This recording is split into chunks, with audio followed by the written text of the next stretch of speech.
Hi everyone, स्वागत है आप सभी का आज के टॉपिक जिसके अंदर मैं सिर्फ आपको कंपैरिजन नहीं दूंगा। ये एक डेली लाइफ डिसीजन है जो हर घर को अफेक्ट करता है।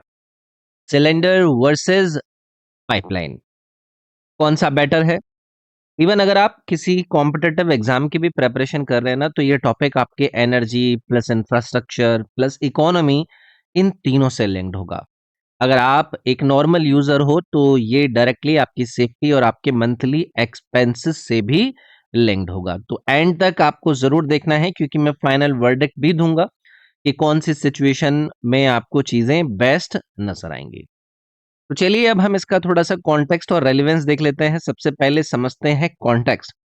इंडिया में कुकिंग फ्यूल का जो एवोल्यूशन हुआ आप सभी को पता है। पहले वुड और कोल यूज हुआ करता था, फिर हम एलपीजी सिलेंडर्स की तरफ अपना रुख करते हैं, एंड देन अब हम अपने आप को पीएनजी यानी कि पाइप्ड नेचुरल गैस की तरफ लेकर आए हैं। तो आप लोगों में से अगर कोई भी गवर्नमेंट एग्जाम की प्रिपरेशन कर रहा है ना, तो आपको याद होना चाहिए कि गवर्नमेंट ने उज्ज्वला योजना लॉन्च की थी एलपीजी एक्सेस को बढ़ाने के लिए।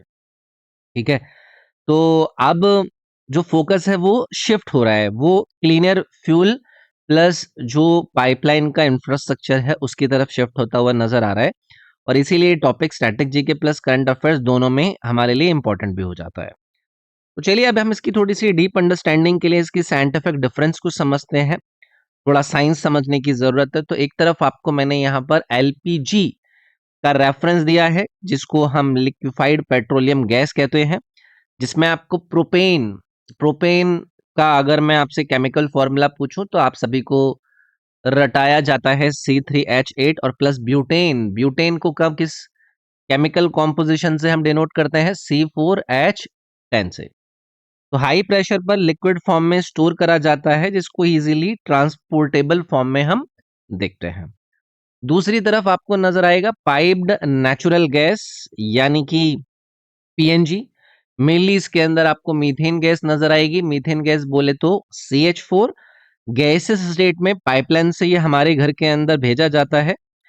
अब आप लोगों के एग्जाम पॉइंट ऑफ व्यू से कल को अगर पूछा जाएगा कि बताइए सबसे सिंपल हाइड्रोकार्बन कौन सा है, तो आप उसमें मीथेन को ही आंसर करते हैं।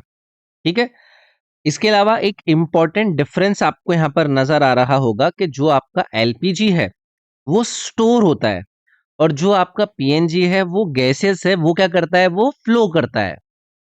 ये फ्लो करता है, और यही रीजन है कि उसका यूजेस डिफरेंट किस प्रकार से हम सिलेंडर से देखते हैं। तो ये सिलेंडर और पाइपलाइन के बीच में जो ये सीएनजी और पीएनजी का हम यूज कर रहे हैं, इन दोनों के बीच का अंतर क्लियर है? अब मैं आपको कॉन्सेप्ट और लॉजिक समझाता हूं इन दोनों के सेफ्टी बेसिस पर। सेफ्टी का लॉजिक हमें समझने की जरूरत है। तो एक तरफ आपको नजर आएगा भाई आपका एलपीजी, डेंसिटी इसमें ज्यादा होती है, और अगर कभी भी लीकेज होता है तो लीक होने पर गैस नीचे जमा होती है।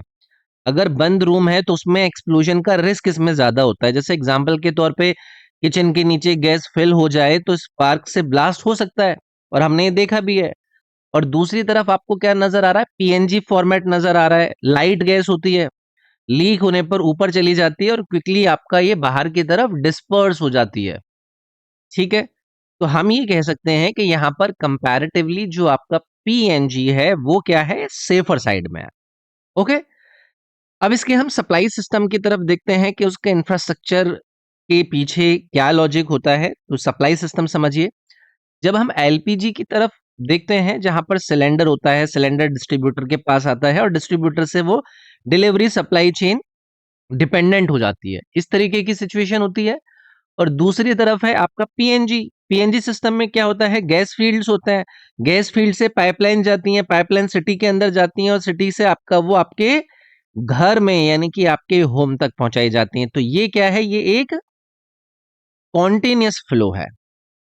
तो अगर कोई स्टूडेंट इस क्लास को देख रहा है तो आपको याद रखना है कि इंडिया में ये जो सिटी गैस डिस्ट्रीब्यूशन है, सिटी गैस डिस्ट्रीब्यूशन जिसको सीजीडी भी हम कहते हैं, ये नेटवर्क एक्सपेंड हो रहा है।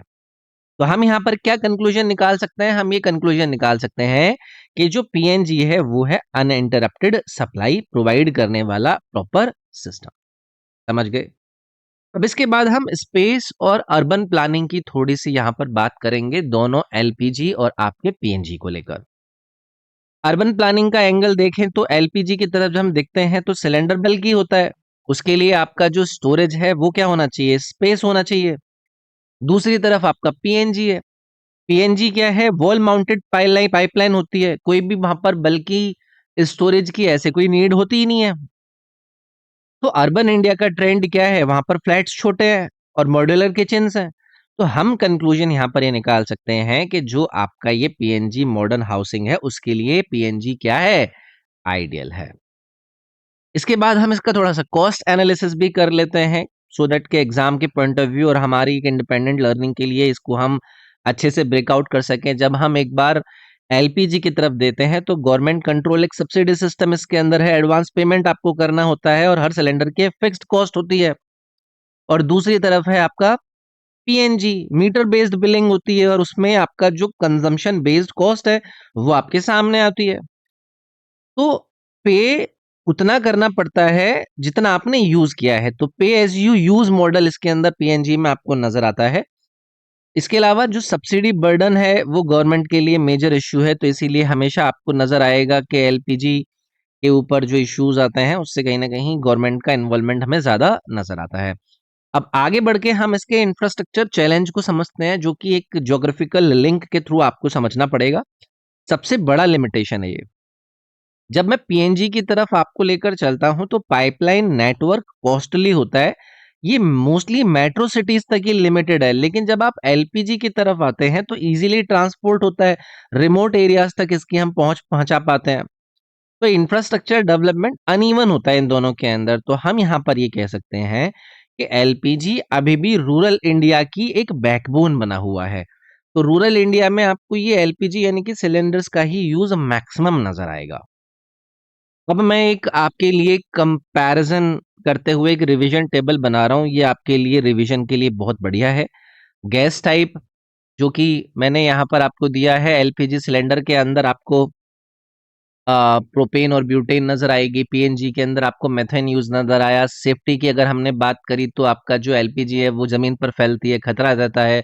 लेकिन अगर पीएनजी की तरफ देखें तो वो डेंसिटी कम होने की वजह से सुरक्षित होती है, हवा में उड़ जाती है। सप्लाई के लिए एलपीजी की तरफ आपको बुकिंग करने की ज़रूरत होती है, खत्म होने का डर लगा रहता है, लेकिन पीएनजी के अंदर तो आपकी 24/7 बिना रुके सप्लाई आती है। बिलिंग के लिए आपको एलपीजी के अंदर एडवांस पेमेंट और डिलीवरी चार्ज देने पड़ते हैं और पीएनजी के अंदर जितना आपने इस्तेमाल किया है उतना आपका बिल आएगा। पहुँच में बस थोड़ा-सा एलपीजी ये है कि पूरे भारत के गाँव तक ही आपकी पहुँची हुई है, लेकिन पीएनजी आपका भारत के कुछ बड़े शहरों तक ही सीमित है। अब इसके बाद मैं आपको थोड़ा-सा इसका एक फ्यूचर पर्सपेक्टिव देता हूँ। फ्यूचर की बात करें तो इंडिया क्लीन एनर्जी की तरफ शिफ्ट कर रहा है। पीएनजी का जो यूज़ है, उसमें कम पॉल्यूशन होता है, एफिशिएंट इसके अंदर कंबशन होता है, सस्टेनेबल ऑप्शन है। तो clean energy transition in India का एक बेहतरीन एग्जाम्पल है। फ्यूचर अगर हम बोलें तो वो पाइपलाइन गैसेज़ का ही आपको नज़र आएगा आज के आगे आने वाले समय में। तो ये आपको चीज़ें हमने यहाँ पर डिस्कस करी। तो वैसे अगर आप कॉम्पिटिटिव एग्जाम की प्रिपरेशन कर रहे हो तो ऐसे टॉपिक्स को इग्नोर नहीं करना है, क्योंकि ये स्टैटिक प्लस करंट दोनों को कवर करता है। अगर आपको स्ट्रक्चर्ड प्रिपरेशन चाहिए तो डिस्क्रिप्शन में आपको मल्टीपल कोर्सेज मैंने प्रोवाइड किए हुए हैं। मेरे एप्लीकेशन के लिंक है जिस पर आपको इस प्रकार के कई सारे कोर्सेज नज़र आएँगे। एंड में बस एक सवाल मैं आपसे पूछना चाहूँगा कि अगर आप के घर में क्या यूज़ होता है? आप सिलेंडर यूज़ करते हैं, पाइपलाइन करते हैं और अगर आपको चॉइस मिले तो आप क्या चूज़ करेंगे? तो ये चीज़ें आपको क्या करनी है, आपको कमेंट ज़रूर करनी है। ये मेरा एप्लीकेशन है, इसको आप ट्राई कर सकते हैं। अगर आप सिटी में हो और पीएनजी अवेलेबल है, तो पीएनजी यूज़ करना आपको ज़रूरी चाहिए। अगर रूरल या सेमी अर्बन एरिया में है, तो एलपीजी ही आपके लिए बेस्ट रहेगा। तो चलिए फिर मिलते हैं नेक्स्ट वीडियो में, इसमें इतना ही। Thank you.